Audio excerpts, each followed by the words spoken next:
in Dothan, Alabama, my hometown. And I lived just a few blocks from here growing up. I had family to go through the school. I used to come up here and eat free lunch. Unfortunately, this is no longer an elementary school.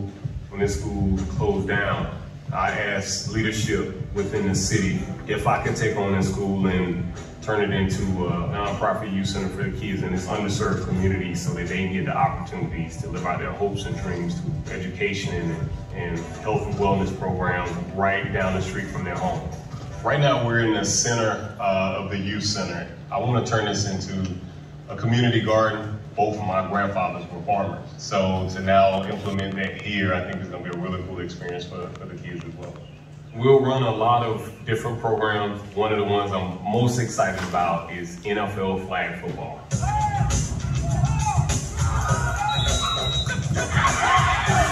As you can see all the land, this is about 5 acres. And the goal is this is the future site of the first ever NFL flag field. And so I can't wait to see kids out here, all 32 clubs represented, and giving kids in my hometown the opportunity to be a part of NFL flag. I would hope that youth learn by participating in the programs that we offer at the youth center, the values that come with that. One of them, teamwork and lifelong friends. I have friends that I've had since the first time I put a helmet on. And then just the fitness side of it. I mean, getting these kids out and getting them active for their own health and well-being, for their own mental health. Even more important now, because of the impact that COVID has had in sports, is even more important for kids.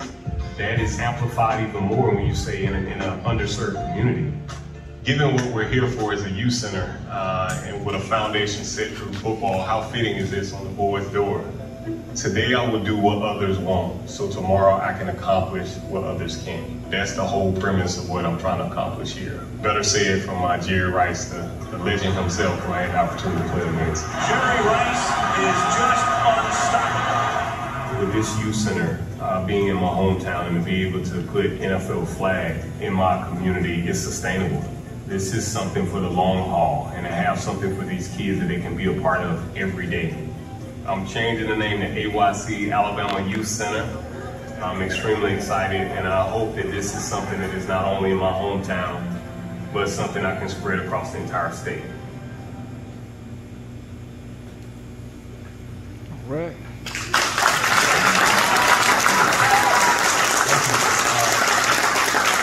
That video, one thing I want to touch on, I use the word underserved, but I'm going to piggyback off the mayor. He said resources, under-resources. You can never have enough resources for things to happen within a community. And so and I use AYC, and you saw on the screen earlier, Izell Reese Community Center. So it's kind of morphed, and a lot of that has been because of the feedback of the community. So I've had a number of people to engage with me with a number of amazing things that they would like to do or like to see, and so I'm here to listen. So by no means is some of the things we're going to talk about, all the things that's going to happen here.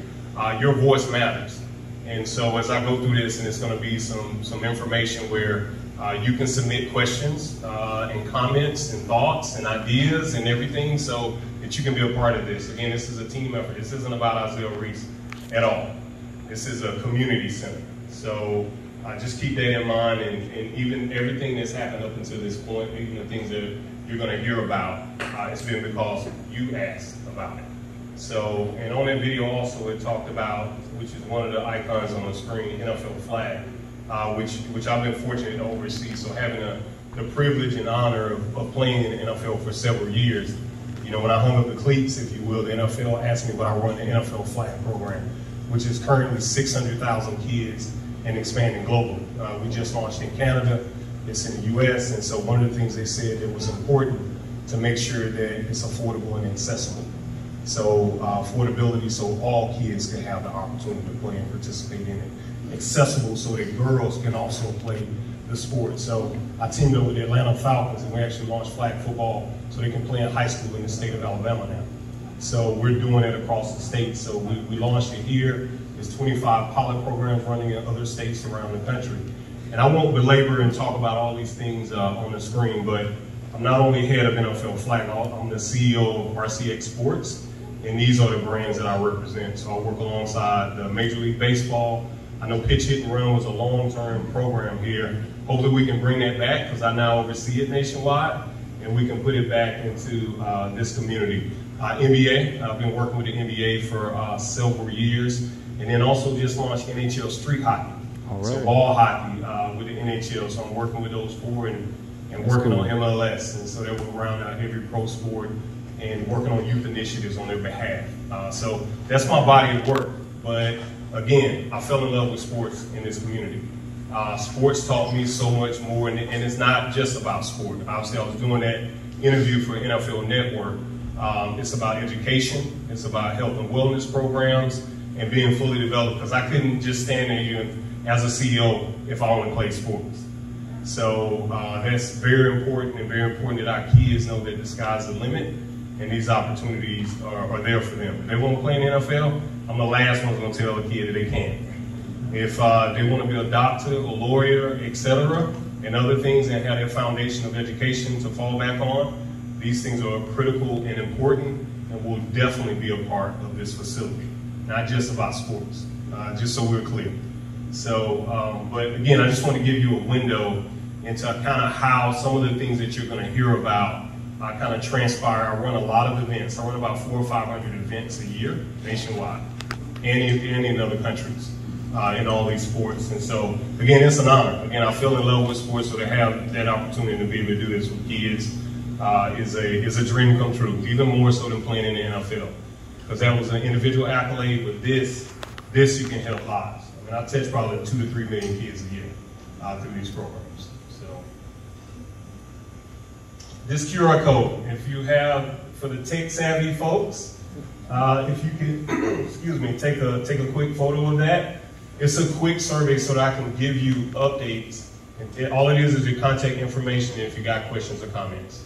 So with that QR code, I can keep you abreast. We're going to start a newsletter. This won't be the last town hall, but it at least allows me to keep you informed. And then also, if you don't have the QR code or take the photo, we do have some printed out forms that'll be in the back that you can fill out as well. So again, feedback matters, and anything that you add matters. So I want it all, good, better, and different, so we can make sure this facility is done the right way. All right. With that said, I'm going to turn it over to the mayor for a second to talk about leisure service and some of the other exciting projects happening in the community. All right, you have me one more time. I'm sorry. So, one of the great things about, I think that what we're trying to accomplish is a repurposing. And so I love the fact that this was an elementary school and served our community and our city for so many, many years.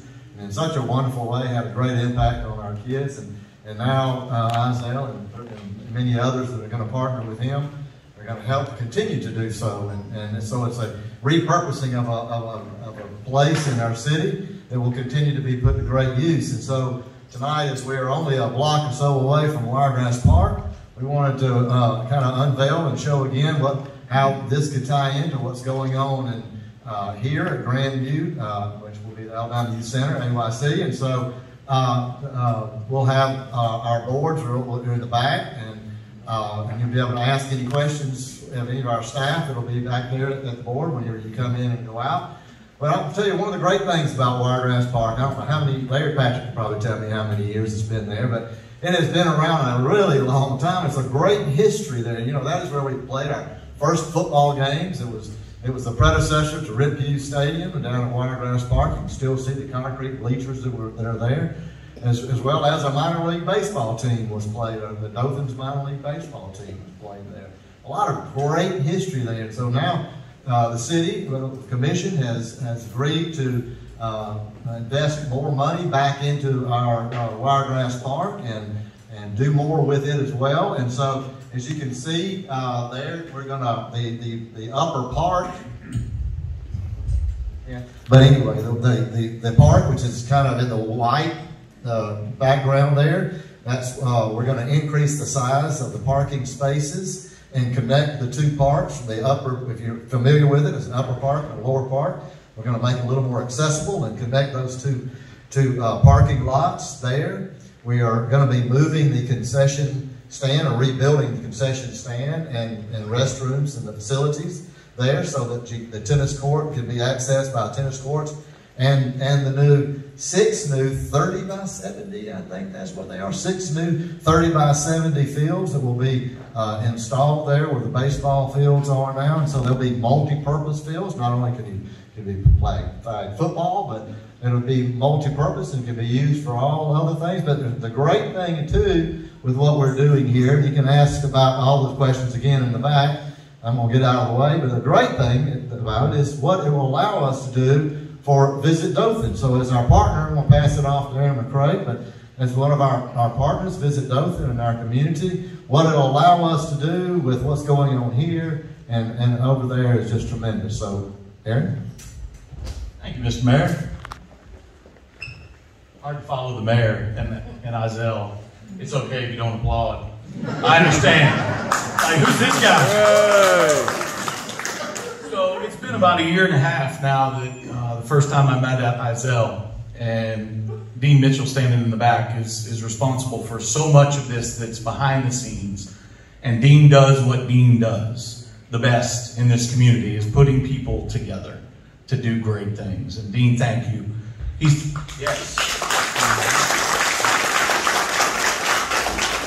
Dean says there's somebody you need to meet, and it was Izell Reese. And I've been here about 3.5 years now, and I remember talking to the mayor about 3.5 years ago, talking about flat fields. We've got plenty of ball fields here, y'all, like 38 of them.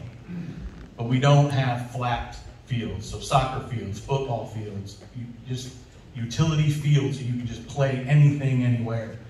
And Izell started talking about Grandview School. I'd never been here before.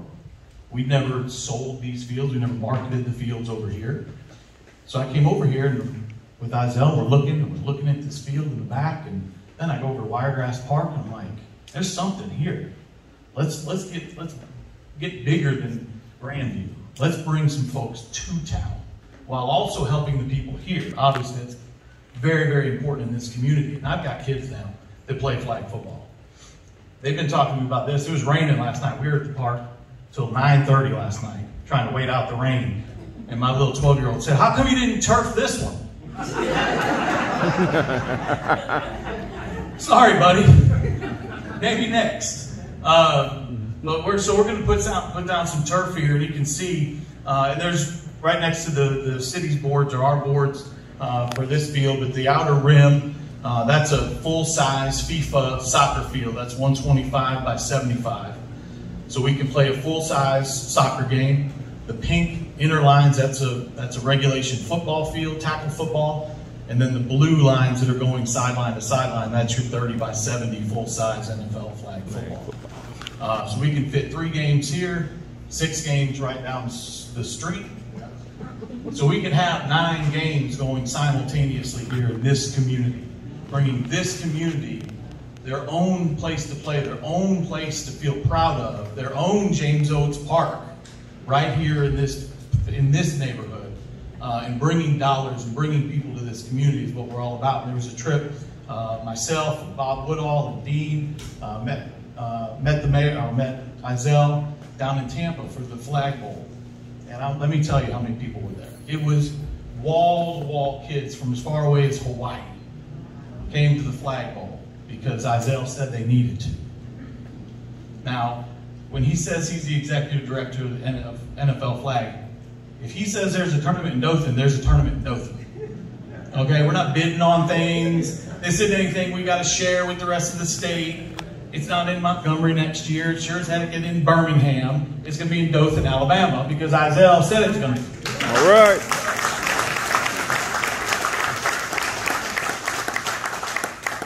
So I know Izell, that's enough for me. But we'll be around, we'll answer any questions. We have, my whole staff is here. Thank my staff for everything, all that you guys have been through for the last year and a half, and all our crazy ideas and thoughts, and here we are.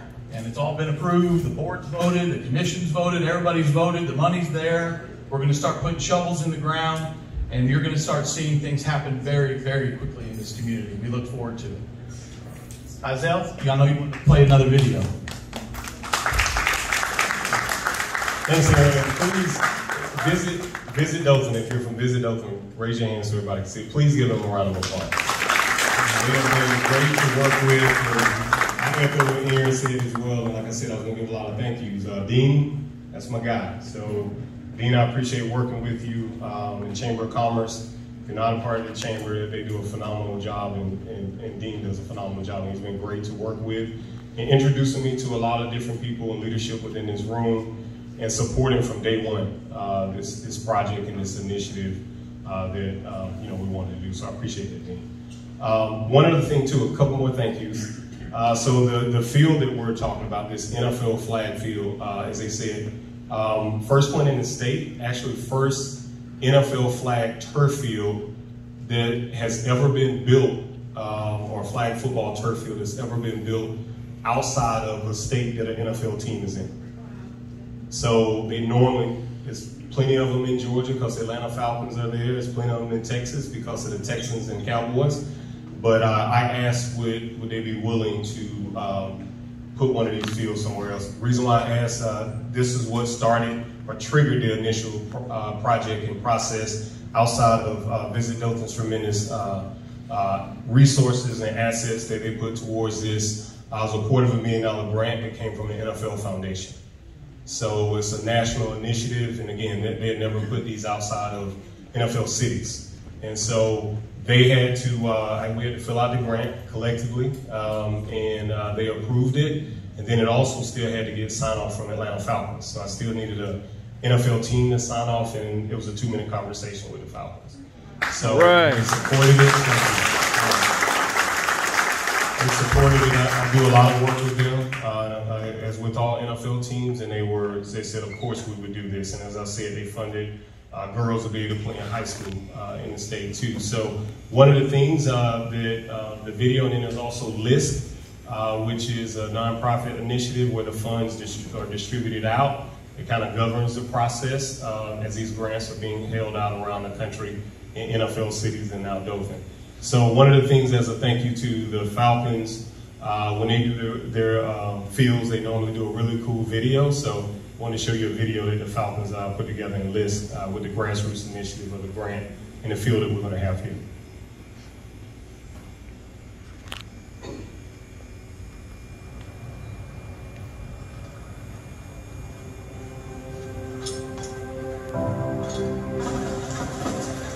What does it mean to be successful? Does it mean getting it right on the first try? Does it mean being the first or the loudest? Lady Mouth is on 3. You may count your success by passing yards and touchdowns. You may count your success by the thunder of applause. Your name shouted from the crowd. 1, 2, 3. Your points lit up on the scoreboard. But the true measure of success is not just wins. It's also the losses. The moments when you're uncertain. When you feel lost. As soon as they snap the ball right, what are y'all doing?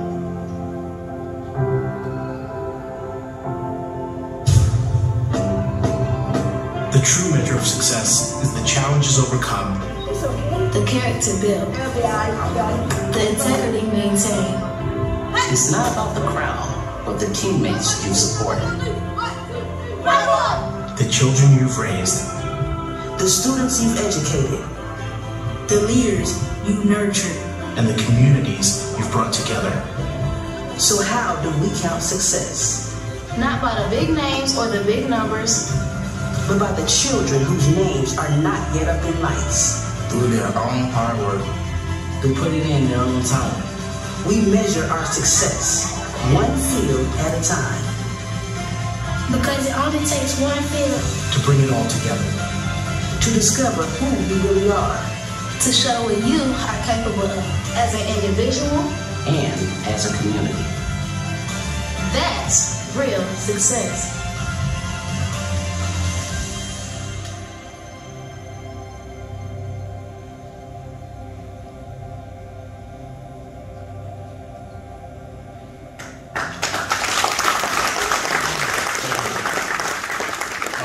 Yeah, and so those fields, as I said, they're put around the country. Now we're going to have one, so we'll get our own video that we're going to have and can distribute as well. So last but not least, and before I call Gary Cobb up here in a second, one of the things, again, listening to the community and just thinking about this facility and all the opportunities. Obviously, we've got the back covered now with the field, but now as we start to look at the interior of this building is almost 50,000 square feet.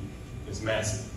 So therein lies a lot of opportunities to do a lot of different things. It's a full functioning kitchen behind me.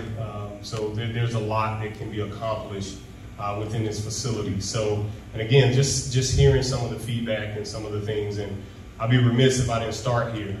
So they talked about the phenomenal things that Allison, I don't know where you are, that Leisure Services, my classmate, is doing, but you know, I grew up in Leisure Services. I mean, it was the first time I played football, basketball, whatever sport they had, I was playing it, I was a part of it. And so to see what they're doing at Wiregrass Park, where's TD at? TD, how much time we spend over there?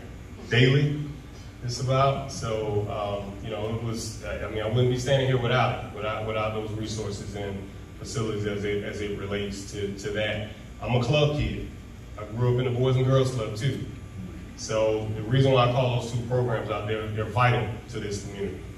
And I don't want to take anything away from that, but it's a team effort. You know, now more than ever with what we're dealing with and what we're up against, and we need as many opportunities as we can to support our kids. It takes an army, and it takes every facility, resource, whatever we can to get behind our kids. And so my kids, they're part of the Y. They go to the Boys and Girls Club. They do everything I can think of for them to be a part of. And so that's what this is about. And so I just want to make sure that that's clear. And it's a team effort to be able to offer that. And not round of applause, but show of hands, if you've ever been a part of a Y, because I know some people here are experiencing, so we got quite a few hands. So you know what that experience is like. And wherever that Y was, I can guarantee it was a Boys and Girls Club, it was other youth initiatives, and it was everything else within that community. So Dothan deserves to have everything in this community. That's right. So, and we don't have a Y. I mean, I called the mayor first and asked him about it. It's like, you know, we don't have a Y. I've always wondered that. And so that's where the conversation started. I talked to YMCA corporate. There's a lot of YMCA programs in NFL flag, including in Montgomery, thanks to Gary. And I said, hey, what does it take to start a Y? Because it's not like you can Google it and find something. So, because I Googled it and couldn't find anything. So, you know, I called and they said, you gotta talk to Gary. He's a lifer. I said, he's phenomenal. You need to talk to him. And we've spent a lot of time. I've asked him 1,000 questions and we'll continue to ask him 1,000 more. What I gotta do to get a Y, man? What I gotta do to get a Y? So that's been my question, because I know what it can do. I've seen it. I've seen all the programs. And I don't want to steal his thunder, but I know he's going to say, no two Ys are alike. I mean, that's something that's kind of stuck with me when he said that. And he's been a great leader for the state. I know some people within the state are aware of him with the leadership program that you're aware of within the state of Alabama. So it's been a joy to get to know him personally and just even learn more about the YMCA. So I'm excited about the potential of an opportunity of the YMCA coming in town, and so he's going to give you an overview, and then we're going to talk about some next steps over that. So CEO of YMCA Montgomery and head of the Alliance, Gary Cobb.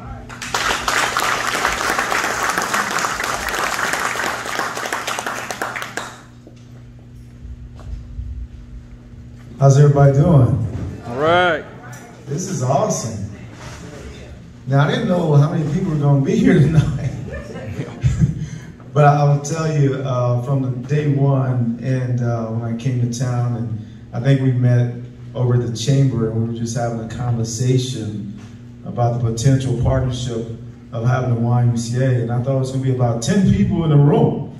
And Izell, I think it was about 60 or 70 people in the room. But you know, really, what it shows is just this spirit of partnership, this zeal for this community. This passion for this community. And I'll tell you, it's overwhelming. I mean, for me to see this, and it just fills my heart with joy. And so, as Izell mentioned, it's just potential partnerships. We in Montgomery have all kinds of nonprofits that support each other and work together. We work with Parks and Recreation, Leisure Services here. We work with the Boys and Girls Club and a number of other nonprofits, because we all know that we cannot do it by ourselves. There's no way we can conquer it by ourselves, all the challenges or opportunities that we might have. So I'm Gary Cobbs. I'm the CEO of the YMCA of Montgomery. Worked for the Y for about 27 years. I served on the national board. I chair the YMCA Alliance for the state of Alabama, so I work with CEOs, YMCA folks from all over the state. And so I've been in Montgomery for about 9 years. Formerly, I was in the Nashville, Tennessee area. So thankful to be here and thankful to be with all of you. Tonight, I'm just going to really show you just some examples, just a little bit of an overview of kind of what potential opportunities may lie out there. But as Izell said, you've seen one YMCA, you've seen one Y. Because a YMCA is a reflection of the community. And so that's kind of what we want to talk a little bit about, and then I'll introduce a friend of mine a little bit later about something else that we want to do. So let me get started here. And so I won't go over all the history of the Y or anything like that, but really the Y you started in 1844 in London, England. It's really started to bring men together through a Bible study and all those things. And so, of course, the YMCA has changed so much since 1844. It's not just a bunch of dudes around, but everybody's involved, and it's very, very inclusive of the entire community.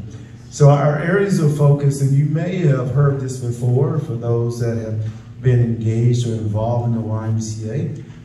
We have youth development, healthy living, and social responsibility. So I know a big part of the conversation here tonight is about how we work with young people in this community. So that's a big area of focus for the YMCA, but also for Izell. And I cannot say enough about Izell and his passion for this community and the conversations that we've had. I mean, we've had a lot of genuine conversations. I don't know how many times we've talked on the phone, in person. I mean, this guy is Dothan all the way around, and you should be so proud of him. I mean, this guy, man, I just want to give you another round of applause, man. How many round of applause can this guy get? Oh, no. Well, he deserves it. But youth development, healthy living, social responsibility, healthy living, you might, again, for those that have been engaged with the YMCA before, you might know that we're really focused on your health. We make sure that no matter how old you are, we want to meet you where you are. Some of you may have seen that we have fitness equipment and all those type of things. Yeah, that's a big part of who we are as well. So for those that have young people that need programs, character development programs, but there are also those of us that need to take care of our health, and those things are very, very important as well. All right, so we need to make sure we still focus on them too. And social responsibility, we want to make sure that we're engaged in the needs of the community, and whatever that might be. I'll share some examples in a little bit, so I'll move forward. Just to give you an example of 2021 impact, just this is more in the Montgomery area, and I will tell you, of course, we're recovering from COVID like many are.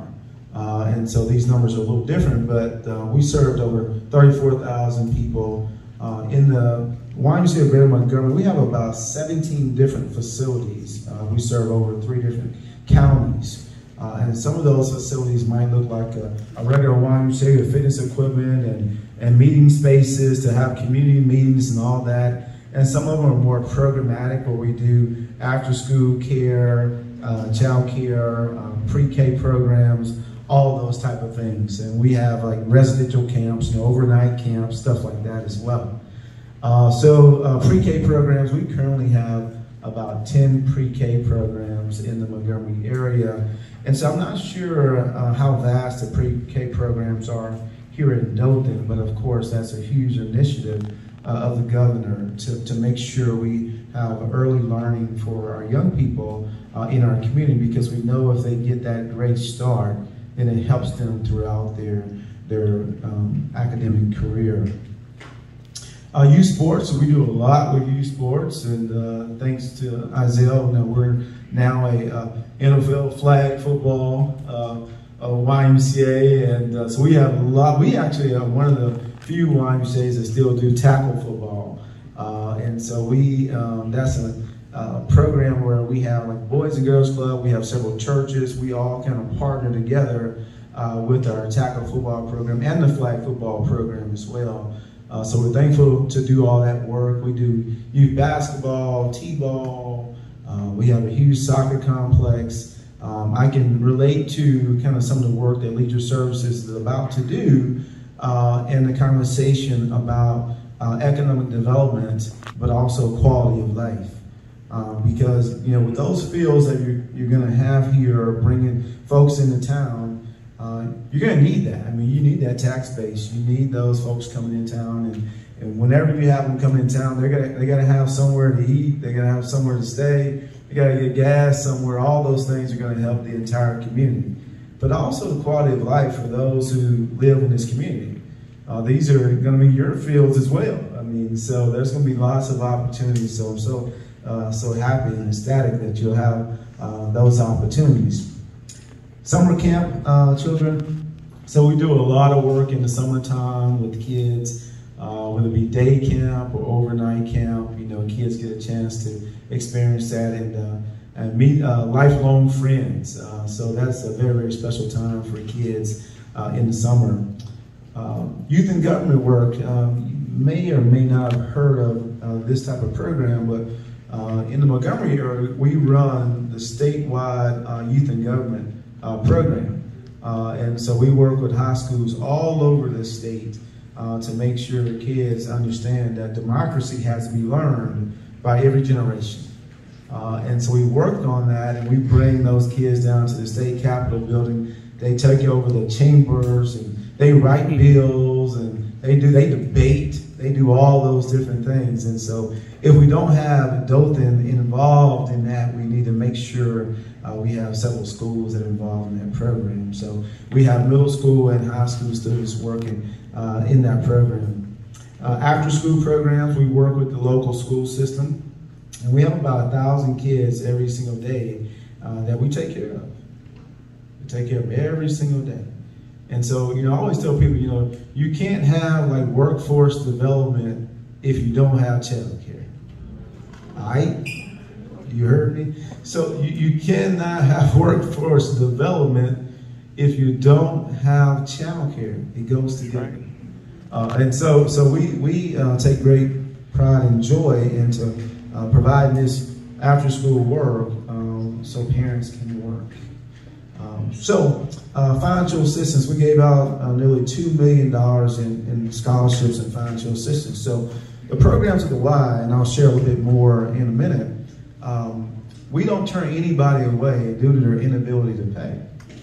And so there might be a program fee, whether it be youth sports or after school care, camp, membership to the Y, you name it. If a family or a child cannot afford it, we have a scale where we can make sure it's affordable for that family. And we raise money every single year so we can do that. There are some children that, just to be honest, they just don't pay a dime. Some families don't pay a dime. But we raise money so we can be sustainable in that effort. And so as we move forward in Dothan with potential opportunities here, we'll see what it all looks like, and we'll talk a little bit more about that when we move forward. I want to tell you a little bit about some of the programs at the Y. We have a program called Y Achievers. And really it's a program that's focused on high school students and middle school students now, but it's focused to make sure those students have a plan for their life beyond high school, either to go to a 2-year school or a 4-year school or to go to the military. And so what we found many times in like the Montgomery area is that graduation rates were very, very low. Very, very low. Some of the academic success was very, very low. And so again, the YMCA reflects the community. And so we began to figure out, well, what can we do to help? And so we launched the Achievers program. And so all the kids that have gone through our program Now they graduated from high school one. That's the first step, right? And they've all gone to a 2-year school, 4-year school, the military. They've gotten scholarships, the whole nine. And what we'll do with the young people, we take them on college tours. We have business people to come in and talk to them and expose them to different things than they might normally see. We get the parents involved because the parents are, guess what? That's the parents. We're their first teacher. We're their first teacher, right? And so we surround them with all these resources. I've heard resources talked about tonight. That's what we do. All right, and we produce a conducive environment and make sure these young people know that they're loved, right? Absolutely. So this is Natasha's in the middle. She is our YMCA Cheaters Director, and she gives her heart and soul into this program every single day. Kids have opportunities to be exposed to different things that are going in the community, taking college tours and all these different things. Is awesome. It's awesome. Another program we do is called Power Scholars. And so this program is a program that's, well, traditionally it was working with rising third graders to work on math and reading, especially in the summertime. Because usually in the summertime we have a summer slide. Summer slide, where kids just kind of fall back a little bit with their academia. And so we wanted to make sure that we have an intense program. We have certified teachers working with these young people so they don't have that summer slide. And so we've always had 3+ months gain in the summertime in math and reading. And that's huge for these young people. Now, if you can imagine what COVID did to our young people, right? Probably 3+ years, or I don't know if I want to say behind, but our progress was halted some, right? I mean, where kids were going to school virtually and all those things, and there's all kinds of scientific studies out there that shows kids just didn't learn as much during that time. And we're all still challenged and struggling through it. And so we had to give an extra effort with this program. And so last year we had about 400+ students over the summertime, and we'll probably have the same amount this summer coming up. And now we've actually expanded to working more than just with rising third graders. So it's a big deal for young people to make sure we're focused on math and reading, character development, and all those pieces. One of the other programs we do, again, I want to share with you just different examples that might be for Dothan in the community here. We have a feeding program. One of the things that we understood was like the entire Montgomery area, they qualified for free and reduced lunch. The entire school system, pretty much. And so when you think about food deserts and kids having the ability to learn, well, there's no child that I know of can learn if they're hungry. What? I mean, so sometimes, I might go home, I'm gonna eat. I'm good.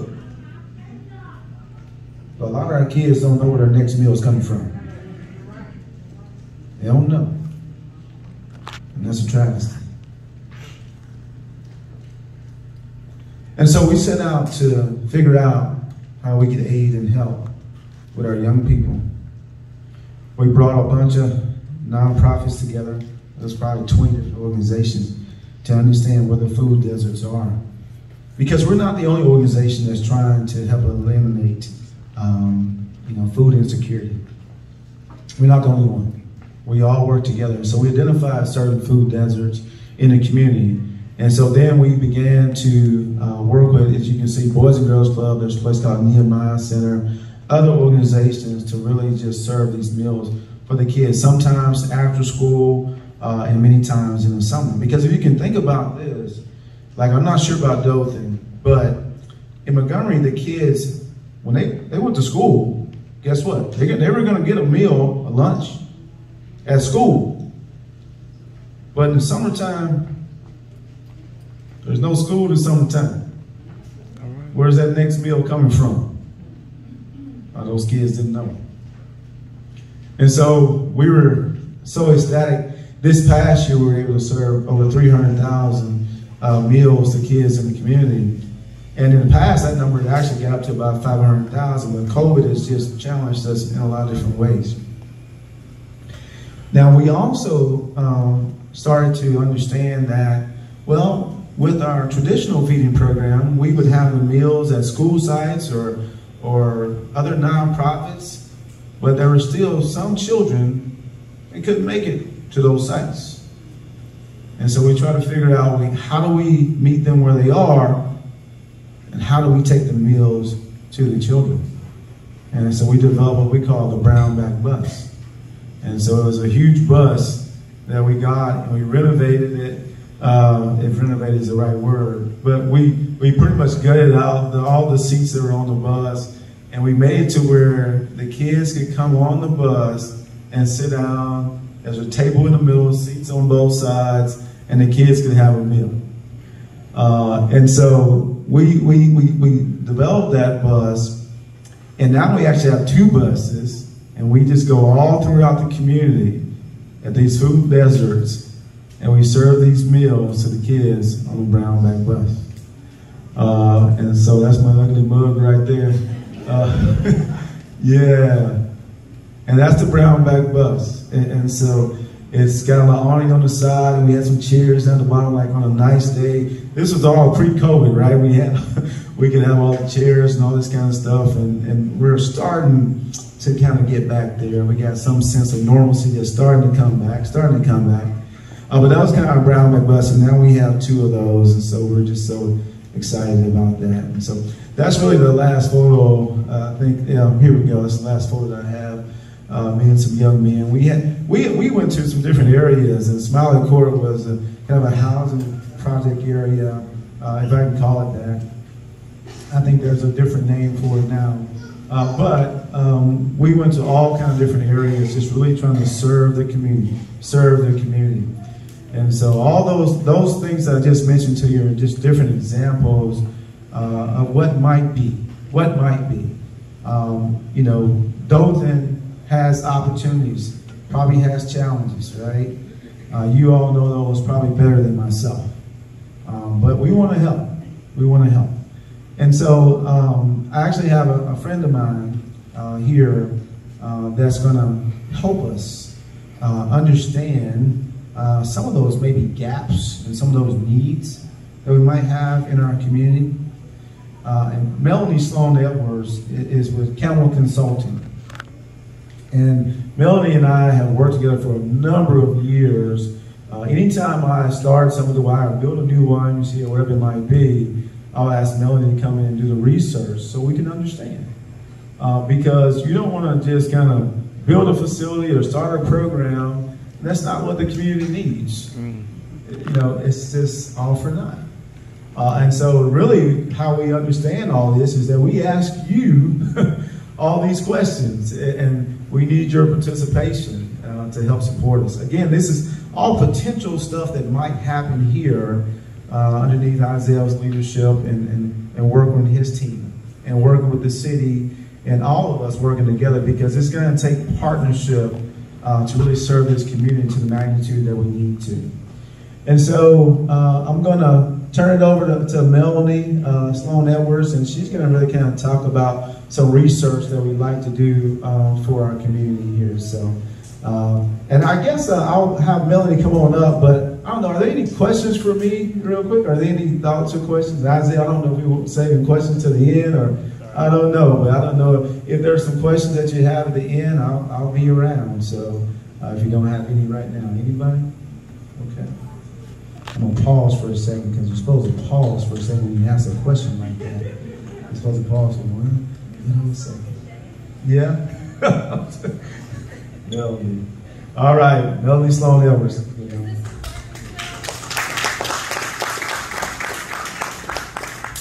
Okay, good evening, folks. I know that we are getting on the hour mark, and the meatballs are settling a little bit, so I imagine that some of you all are starting to think about heading on out of here. I too, as Gary, I underestimated the crowd, but I think it's absolutely wonderful and a great starting place for me as a researcher and coming in and doing this project. So with the handouts that have gone around, obviously I see some empty hands. There weren't enough. And I know, we're still, dealing with COVID, so some of you may have hesitations about touching a handout now, but I'm asking that if any of you came together as a household, that each of you not have a handout and maybe share it with someone who doesn't have a handout. Again, given the removing the reservations about touching stuff after others. My resume is kind of up here. Really, who I am is, as Gary mentioned, a researcher. I've been at this for over 20 years. So a lot of you parents, when your kids come home complaining about math and I'm never going to use it in life, I'm actually one of those nerds that have used it in my life. My entire career has been math and statistics, and just really projects like this. In addition to doing market research studies, I also do like program evaluations for nonprofit organizations, community needs assessments, some municipality work where, for example, if City of Dothan had an annual quality of life survey, I'm the type of researcher that would come in, construct the survey, do all the data analysis and reporting. For those of you who have the handout, I will kind of go through it quickly, but really I'm breezing through it to get to the point of why many of you showed up here today. Because as Gary mentioned, you can't build something without listening to what the people want. I think we have seen it enough where people around the board table decide what they think is best for a community and never talk to the community. And so the whole point of this session, for me coming up, is to get ideas and feedback from you all so that aids in the construction of the survey, to be able to come back with numbers on the community said they like this, the demand was low on this, and so when this facility, it opens up, the grand opening, it represents what you've told us to tell the community. In addition to that, I know that we have a really great turnout here tonight, but there's, thousands more out there that we'd like to hear from. So my goal as the researcher, again, is to not only use a survey based on my experience and having conducted hundreds of these studies, but also to put in programs that are unique to Dothan and piggybacking off of a lot of the programs that Izell mentioned, as well as Gary. You'll see some of that in the link, and then a lot of your ideas will be in that survey. Once that survey is put together, I believe the plan, Izell, that QR code, that's going to also possibly link to a site, or there will be a site in the future that will have where you could go and assess the survey. There is going to be a really huge outreach campaign, I imagine, in partnership with the city and the chamber as well, and the school system in distributing the survey link, again, so that we can talk to, hundreds of people. For a city the size of Dothan, from, again, the researcher perspective, we only need about at least 400 responses to come back for the data to be statistically significant, and Izell said we'll likely blow that out of the water. So with all of the resources that are going to be pulled together, and with you all's help, that whenever you access it, share it with your family and friends. Moving through the survey quickly, I have a picture here. Obviously, you all know Dothan. I wanted to explain that the research is going to be focused on Dothan and not Houston. It's Houston County, not Houston County, right? Okay, because we have one in Georgia that's called Houston, but it's spelled Houston. Weird. But again, the research is going to focus on Dothan because we have to find the critical mass. We imagine that this community center is going to attract outside of Dothan, but from the researcher's perspective, if it doesn't fly in Dothan, it's not like Taylor or Midland City or Grimes or Avon is going to make it work. So we focus on where the critical mass is, and then understanding, for example, if there's going to be some type of membership associated with the facility, there are going to be people who, over time may cancel their memberships, and so we consider the surrounding areas what in research is called gravy. So we'll see them as being able to help replace people who may cancel their memberships or no longer participate in programs. But as far as the math of it all, we're going to be focusing on the numbers in Dothan. So if you turn to this page here, I would like to thank Dean and Colton with the Chamber who helped provide the latest statistics as far as population and household figures. Because I also have a provider that I work with, but whenever I have a project where I'm working with the city or the county, I always take advantage of local numbers, because also in the meeting there's always somebody who says, that's not our stuff. So I made sure that I reached out to the Chamber to get that information. Why this matters to me is because the research sort of comes down to a big math problem. Where, for example, you all right now are sitting at about 31,000 households and projected growth up to 2026. I'll focus on those numbers, those projections, because obviously, you know, it's not going to be built this year. So I use projected figures to give an idea of what it's going to be. So, for example, when we distribute the link, there's going to be all types of questions that ask about children's programs, stuff for teens, stuff for adults, stuff for seniors, and then we're going to get down to what's called a Likert scale question. What is your level of interest in participating? What is your level of interest in joining?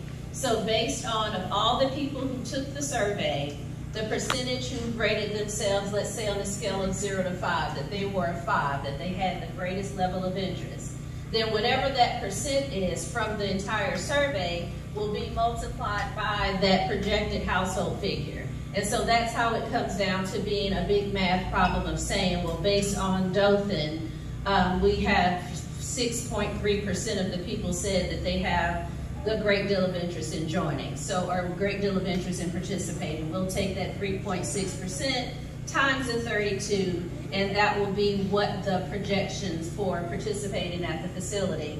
That'll help guide Izell and all of the other folks involved in making the final decisions if it's a go or no-go. Some of the other data, again, breezing through what matters to me when I look at the household income circle chart here, the fact that right about half make under $50,000 a year annually in their household. That lets me know to expect if we are going to have any type of pricing on the survey, that there's going to be a great deal of price sensitivity. But again, I don't go off of what the sheet says. This just kind of lets me know what to expect. Again, owner occupied. The fact that 56% of the people in the community are in households that are owner occupied lets you know that it's a stable community. It's not a transient community. For example, if you compare it to a college town, if you can imagine, a lot of students move in and out and so forth. So that just, again, lets me know that the community is going to have a vested interest in what's going on in the next 5 or so years in the area.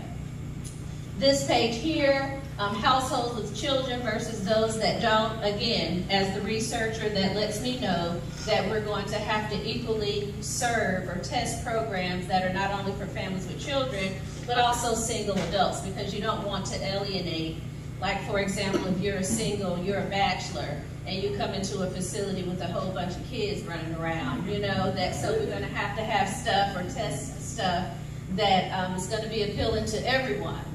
And again, you know, and so forth, the other data here, you know, plays out the way that it does. The age and ethnic distribution is not going to change as much or that much over the next 5 years. But what I really wanted to get to is some of the maps. And then we're going to finish up with me asking some questions of you all. So the first map here, Parks and Recreation, I just kind of, you know, grabbed this right off Google, and you all are aware more than I am. Oh, I've kind of, it didn't say here, but I actually am from metropolitan Atlanta, and I do these types of studies all over the nation. So if this information was new to me, you all live here, you know all of this stuff. But I just wanted to give you an idea of, as a researcher, how I look at it going into particular studies. So the fact that you have lots of parks and rec centers, again, Wiregrass, the partnership that's already on deck for this facility. What I thought was one of the most interesting things to see was this map here about fitness centers. Because what do you all see? Yes, they're all on one side, and it's obviously an underserved area. So that is really right for a community center such as this, because this here just glares that you all need your own stuff in this area.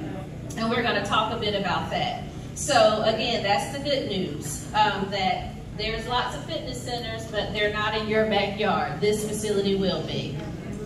On the back page, schools, again, just the idea of partnership potential, because there's lots of schools kind of in the area to partner with you can imagine as parents, I don't know, I'm a parent, we get the Friday folders that have all the little leaflets about programs in the area. So if you have schools in the area that you can partner with where you can get your information out about what's going on, again, a good starting place. So I wanted to kind of, I don't know, somebody else may come up and close out the meeting, but for me, my presentation, I wanted to close it out. We're really giving you all a voice. Just like I say here at the bottom, give a voice to your community through comprehensive research. And so I wanted to know from you all, and we can really just have it an informal shout out, raise your hand type deal. A couple of the questions that I will skip to, what type of facilities, in addition to the fields and so forth, like we know that those are going to be a given. But as the kids are out there practicing or playing, what are the parents going to do? What are the people who don't have kids going to do? So what are they going to retrofit this facility to be? Whether it's, a partner with the Y, you have fitness centers, aerobic studios, the kitchen space that you all mentioned for meetings. I'm sure there's lots of organizations in the community that can make use of that. But what are some of the facilities that you think are a must-have for this facility to be a success? If nobody raises their hand, I'm just going to call on someone. The gentleman back there. Yeah, what about entrepreneurship? Teaching the youth about starting businesses and growing businesses? Okay, entrepreneurship. Yes, ma'am. Economic development. STEM programs. So arts and entertainment. Familiar with the Y as well. You said something else? Arts and entertainment. You can use the stage. We have some young actors that have come out of Dothan. So. Okay. So what about, what do they call those open mic night type things for the arts community to be able to come out, whether it's poetry night or you can have, this could be turned into an art gallery or something for local artists one night to come in. What are some other programs that you think will set it apart for making it really be this community center? Anything on this side? You all really trust that I know what I'm doing. You're just going to let me say. Cooking classes, healthy cooking. Yeah, healthy cooking techniques. I know a lot of people, that's kind of a thing, especially on social media, where they're sharing kind of their recipes and stuff, but the idea of there's, always the fads that come in like keto and stuff, and maybe, nobody knows how do you cook that, or even if you decide to go vegan, how do you make it taste like it's not vegan? So those type of things would be good. Gentlemen in the back. Oh yeah, they made a good point about the cooking, but self-care. Self-care. Don't understand self-care. Mm-hmm. We got a lot of young people in the community. Okay, self-care, and someone said mental health. Yes, definitely mental health. Now, are you all thinking the mental programs such as that, are you thinking it more of, having speakers come in, or, it just be kind of a community roundtable, like let's say for mental health, there's, Wednesday nights at 7, sort of like Bible study, that people can come in and kind of voice issues, like just have a informal discussion where somebody just like you can kind of help give coping strategies. Okay, that's a good idea. Therapists, having therapists come in. Okay, what are the things, I know that I really feel like Izell and the team have really already have a good plan together for the youth and teen part, but talking with the adults and seniors, what do you all think is needed for seniors in the area?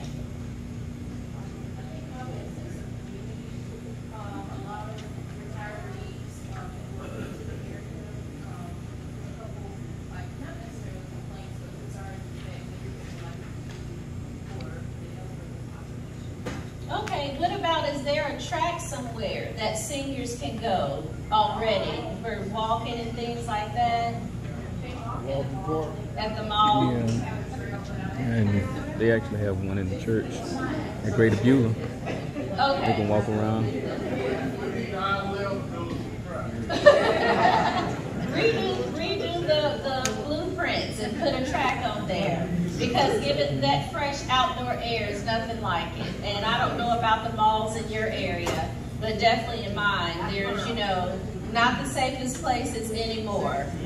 So I think that would be great, walking track. We kind of looked at the map, and this question I think we can kind of skip, but I'm going to touch on briefly that there's lots of providers. They seem to be on the other side. But what are some of the things that you really think are kind of overdone in the community, where if there's other organizations or programs out there doing something, and we don't want this community center to be deemed as like coming in and being, I don't want to offend anybody that works at Walmart, but the Walmart of the area where you've coming in and eating up, let's say, dance for, you know, young girls or children, gymnastics. A lot of times in communities, there's lots of martial arts or gymnastic studios, and so they're upset that OY or a community center is coming in and gonna take that away. Is there anything like that going on, or you think that it's just so underserved that we need it all? Okay, okay. Need it all.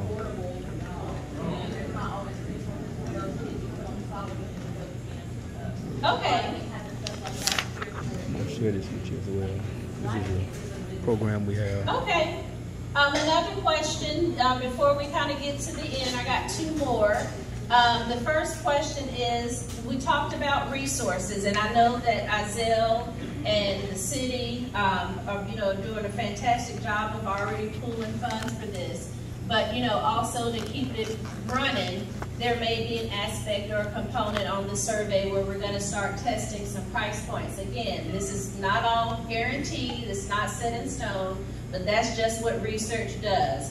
And so the types of pricing models that I typically test is something that's like if you're a program member, so that it gives you access, like unlimited access to participate in all types of programs that a facility has, or you could have an annual membership, which if you're familiar with the YMCA, you understand that monthly membership. And so for those, is that something that you all would be interested in for this facility, like being a program member, or what it would take for you to go from being a program member to an annual facility member? Would you need a fitness center? Would you want to see aerobic studios, a cycling studio, and some of the other trendy stuff that we all see come and go? I guess the new thing is the Peloton studios. I don't know. I can't afford that. So, but yeah, so those type of things, that's where you all are interested or have an expectation on that level as well, that there is going to be some support from you all as well. Okay, so we will definitely test that.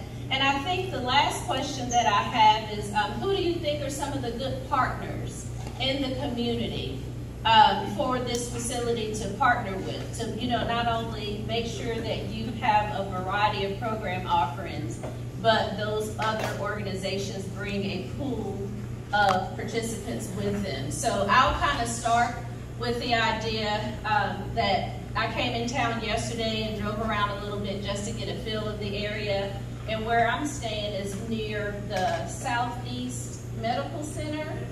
And yeah, and so I understand, like, for example, they may need a wellness or therapy pool.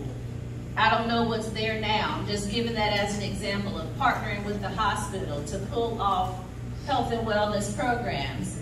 Is that something that makes sense to you all? Or what about other organizations that you think would be good partners in making this truly be put the community in community center? Yes, sir. There are a lot of nonprofit programs that are geared towards specifically mentoring the youth who don't have a meeting space to meet with these kids. And it's kind of hard trying to find somewhere to go. Just speaking for myself and some other gentlemen that I know, it's just really hard to find somewhere to meet with our young people to work with them. Okay. Any other organizations that you all have in mind or have experience where there's a need that this community center could serve for them? Any others? I think that's a great one. What about the senior center? Do you have an actual senior community center that this site could partner with?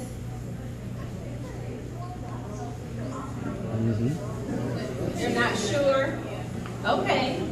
Well, that makes sense. Gentlemen back there? I was just going to say maybe some of the Greek letter organizations, they want to work with different, as the young man, it's kind of a piggyback on what he was saying, you know, work with the kids and the youth in the community. Okay. Okay. Anything else before I kind of bring my part of the presentation to a close?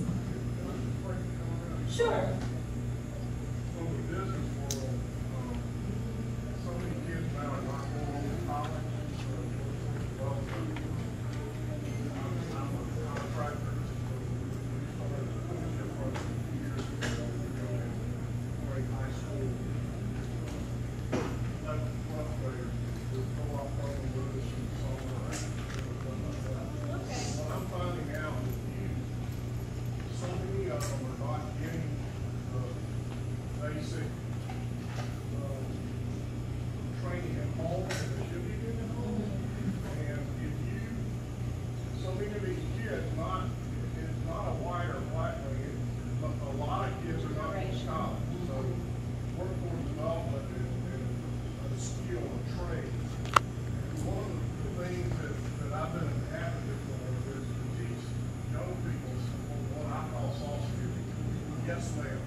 I think that's an awesome idea, especially the piece about, you know, your apprenticeship, that's an awesome opportunity with the Chamber of Commerce, working with, you know, maybe have businesses that come in and, you know, can talk to kids or even training specific skill sets that, you know, they're hiring for. Gentlemen in the back.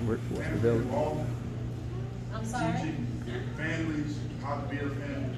Okay. Just like the brother shared about teaching the young men and women, but then also teaching families, young families, how to build families, and not to be an absentee home. Right. I think that really piggybacks on the point that Gary made about, or I'm sorry that I'm putting it on you, Gary, but about your parents are the first teachers. So we need to, some of us parents, especially with our firstborns, we were winging it ourselves. I'm on my third child, I'm still winging some of it. So, you know, I think that's an excellent opportunity. Someone in the back? Yeah, I mentioned the kitchen in the back. We have food truck association here. You got Mama T and Chef Kim and myself. And so that way, instead of putting the burden on just one person, you have an opportunity that they can learn from a different people that cook different foods every day. Awesome. So it would be an opportunity. That's an awesome idea. Food Truck Fridays, one of the things that makes facilities like this is the more you can attract people to the facility, the more likely you are to have people sign up to participate. Yeah, I'll just piggyback off of that. One of the things, I'm running a lot of youth sporting events. They're out in the fields, and so food trucks have always been a part of it. Again, this is around the country, so yes. So that's definitely something. And I also, just to acknowledge it, Chef Kim and Azara, who brought up two chefs here, they don't have a truck, but for them to be able to utilize their kitchen and potentially cater events here. So it has been, and Mac Royce touched on this earlier, there's been a groundswell of people that have reached out to me, and similar to what Bob was saying, but there's been a groundswell of people that have reached out and saying, hey, I'm an entrepreneur, I could use office space. So an incubator, if you will, because again, the space is so large. So we're just trying to think through everything, but. I think that's a great idea. You had a question, you ma'am? Okay, I want to say something too. Like in this community and like the Rose Field, the senior citizens there, we need something like home economics to teach young men and young women coming out of high school or kids left, whatever, you know, to learn how to make up a bed, how to run a vacuum cleaner, how to, you know. That's for real now. That's real. That's right. I agree. You know, back to the basics. I think that kind of coincides with what you were saying and what the gentleman in the back was saying as well. So kind of that home ec, even the financial management. You know, sometimes kids, especially those who, you know, go off to college, if you all have had that experience, it's not even just college, but that first credit card you get. And nobody tells you the repercussions of when you miss that payment. You know, how that messes up your credit, that messes up you getting approved for an apartment or a car. Man, they kicked them out of our college. They said they couldn't come to tell it either. Unless there's any, this gentleman, they said too many of our students were getting in debt. Some of the show. You have something to say? Boy, they bought up something.